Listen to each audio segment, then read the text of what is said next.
Good morning, high school. If this year were a marathon, we'd be in those final kilometers barreling towards the finish line. I can't believe this is our final assembly before the end of the year of yet another unexpected year. In just a moment, I will hand over the mic to Stuco and to some Year 10 students for their service project.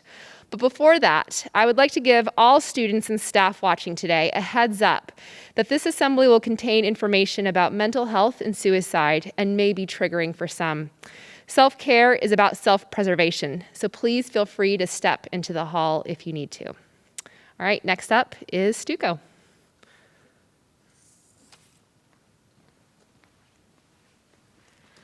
Good morning, secondary. I'm Chloe, and this is Sophie Marie. We are the co-leaders of the Stuco events team, and today we will be talking to you about our final event of the year, which is Capture the Flag. So there's a lot of information here, but let me talk through it for you guys. So on Friday, the 12th of June, we will be doing this event, which is kind of a combination between Capture the Flag and a scavenger hunt, including year sixes, because we wanted to find a way to integrate them into the secondary school since they will be joining us. And basically what it's going to consist of is that throughout the day, so from 8 o'clock to 3:40, there are going to be 4 flags hidden around the school per year, including a golden flag. And so essentially, there will be riddles on the back of each flag directing you to the next one. The riddle leading to the very first flag will be placed in an envelope in each homeroom, so it can be opened on the morning. The earlier you get to homeroom, the better, because the earlier you can find your riddle. And basically, when you find the 4th flag, that has a final really difficult riddle that leads you to the golden flag. And whoever finds the golden flag first wins for the day. Just a couple of rules. So please do not take time out of class to look for your flags. So if you arrive early, use the time before homeroom, use recesses, lunchtimes, or freeze. Do not sabotage other year groups' flags. If we have reports of this, you will be disqualified. Do not ask a member of the Stuco events team for help. We can't help you. And if you see your sixes looking around for their flag, please try to be welcoming, be helpful, because this is a way to integrate them and make sure that, they feel welcome in the secondary school. And if a year group hasn't found their first 2 flags by 12:35, send an email to Stuco events team. So our email is right there, and we might be able to give you a hint. Okay, so about the flags and the colors, we have different colors for each year group. On the slide behind me, you can see those colors for each year group. So as Chloe said, we'll have the year level number as well as the riddle on those flags. Do not move them if you find another flag, because we are aware of where we put the flags, and we are aware of where the flags, if the flags go missing, and then we will have to cancel the game, unfortunately. And now about the prize, because it wouldn't be fun if we didn't have anything to give you guys.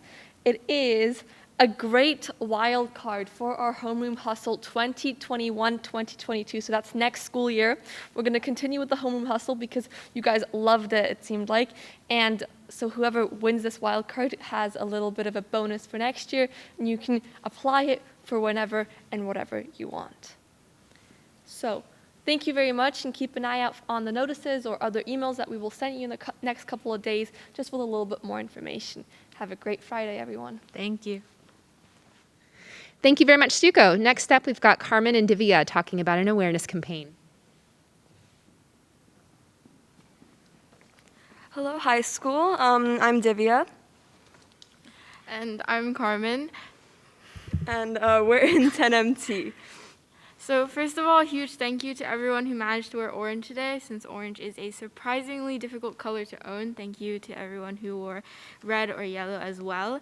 We really appreciate you showing awareness for COPD patients, and now we're going to explain a little more about why your awareness of COPD is so important.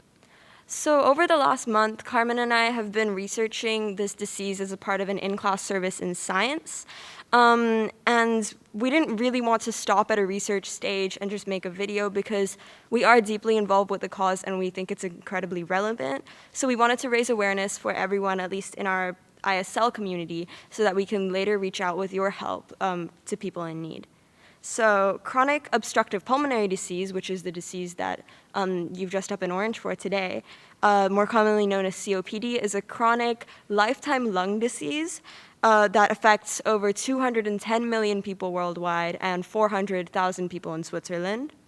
And it's also the projected third leading cause of death in the world, and it is incredibly lethal.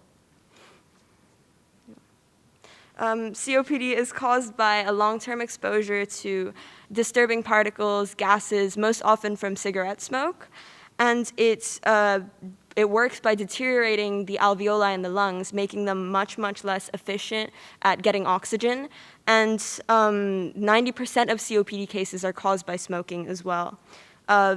That severely impacts people's awareness about it because patients who are then diagnosed with it are really stigmatized for getting the disease, and that's why it's not given as much public attention in contrast to cancer or cardiovascular diseases, hence why we wanted to raise awareness for it. So this is why it's so important to raise awareness for COPD, and this disease kills many people and affects many patients' lives, not only physically but also mentally, socially, economically. And our first step towards this cause was raising awareness in our community, and we want to continue acting on it and reaching out to patients with COPD in the future. Today, look out in your emails. We are going to send a couple of videos that we've made so that you can hopefully get a bit more knowledge about the disease and its prevalence. And later on this year or in a future year, we'll be reaching out to you again in order to get a sort of team that we could use to help out and reach out to COPD patients. So thank you so much for taking the time to find orange and wear it for today, and also understanding how relevant and important helping COPD patients are. Thank you so much. Have a nice day.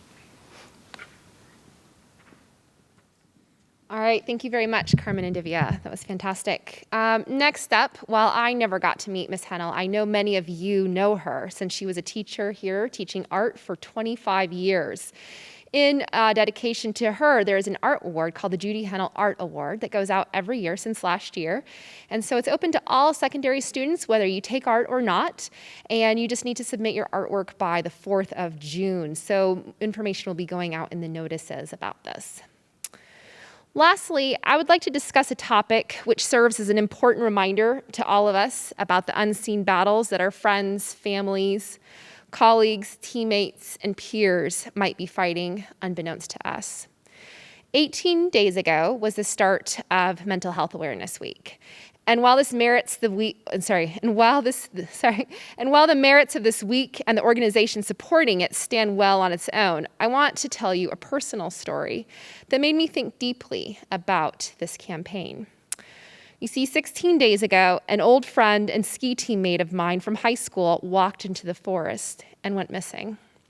I followed online as the entire community back in Alaska, friends and strangers alike, went searching for him. 14 days ago, I was getting ready to celebrate my birthday and enjoy the long weekend that we had ahead when my phone began buzzing with news that no one had expected. That when my friend walked into the forest 2 days prior, he had done so to end his own life. As a personal story that I have struggled to process over the last 2 weeks, and which is a very heavy topic to discuss, I debated sharing it with all of you in such a public forum. But as I dealt with my own disbelief, grief, and then anger, I watched his widow, who was also an old teammate of mine and the older sister of my best friend, deal with his tragic death with such courage and openness that she inspired me. I saw how speaking openly of her late husband and his hidden struggles with mental health ended up with people from around the community and far beyond connecting to tell their own stories, in ways bringing the topic of mental health to the forefront of everyone's mind. Arguably, the most challenging part of mental illness is that unlike physical illness, no one can see on the outside what is going on inside of us. On the outside, my friend was a father and husband who had volunteered in Bangladesh for the Peace Corps, taught robotics at the local middle school, and planned hiking, biking, camping, and orienteering trips out into the great, wonderful wilderness of Alaska. All but his closest family had no idea about the pain that he was carrying inside. The late comedian and movie star Robin Williams, who also died by suicide, spoke of this regularly, saying that everyone you meet is fighting a battle you know nothing about. Be kind. If we all know mental health issues are something that we cannot see the same way that we see physical health issues, it's so important that we discuss them openly, honestly, and with regularity. We can remind people to avoid judgments and simply act with kindness. Perhaps being open and kind helps somebody verbalize their concerns about a friend, or maybe it gives somebody hurting alone the courage to reach out for help. One of our biggest battles in mental health is fighting the stigma that comes along with these hidden diseases. Mental health illnesses such as anxiety and depression are estimated to be felt by as many as 1 in 5 people. It's important that we acknowledge just how many people this affects, and that by understanding that it's okay not to feel okay, allows more of us to access the help that we need without feeling stigmatized. At school, we care about each and every one of you so much. Your counselors, teachers, coaches, principals, music tutors, language tutors, year-level leaders, office staff, and nurses. We're all here to help you or a friend who is in need. And if you ever find yourself in a situation where you need to talk to somebody outside of school, confidentially or not, there are also many resources available to you. 2 of these are on the slide behind me. It's important to remember that you can always dial 147 to reach a mental health hotline here in Switzerland, or visit chow.ch for online answers to any questions that you might have. I shared today's message for 3 reasons. Firstly, that each of you knows that even in the worst of the times, there are many people that care for you. Secondly, that if you or a friend ever needs help, you know where to go to get it, both in and outside of school. And lastly, to model what I found so inspiring from my friend's widow, that by being open about your own grief and mental health, you just might give somebody the courage to stand up or reach out for help on their own. Thank you, everyone. Be kind, and be sure to tell those around you how much you care for them. Have a great day.